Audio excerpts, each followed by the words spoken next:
transformation completely for free just to relieve his stress and save his retirement future. However, executing this massive rescue operation was far from easy, as the first major hurdle rose almost immediately. When I walked up to assess the entrance, I discovered a heavy, rusted iron lock sealing the front gate shut, standing as a strict physical barrier right next to a dusty, weather-beaten red and black no trespassing sign that was buried deep beneath a mound of suffocating leaves. The property felt like a forgotten fortress of neglect, but I knew that if I walked away, nobody else would ever come to help this old man. After navigating the legal and physical roadblocks safely, my crew and I finally got to work, unleashing the full power of our commercial equipment. We carefully carved out a clean, razor-sharp concrete edge along the forgotten driveway, slicing down the massive green sheets of invasive ivy that were literally tearing the iron fence apart. It was back-breaking work under a scorching afternoon sun, chopping away at massive roots and clearing out hidden debris that had accumulated over a decade of total indifference.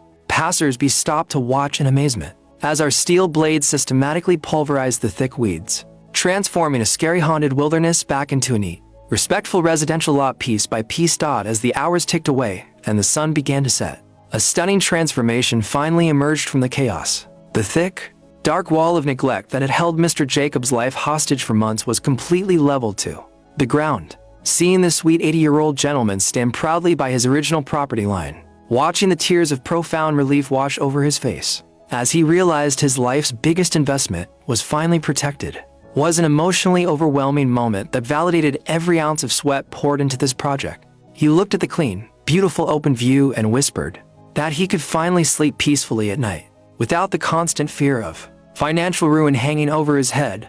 This intense and eye-opening encounter forces us to look in the mirror and ask a critical ethical question about the structure of our modern local communities. Do you believe that city code enforcement agencies should be held legally, structurally, and financially liable when their systemic refusal to address abandoned property violations directly destroys the real estate value and emotional well-being of elderly neighbors living next door? Or is it ultimately the absolute moral responsibility of ordinary citizens to step up, pay it forward, and fix these neglected disasters ourselves? I genuinely want to hear your deep, honest, and completely unfiltered thoughts in the comments section below, as your unique perspective helps us process these incredibly complicated real-world situations. If you support our mission to never stop standing up for vulnerable caregivers and protecting forgotten seniors despite these legal and physical roadblocks, please hit that like button with everything you've got and share this massive transformation far and wide to help me spread real hope across the country.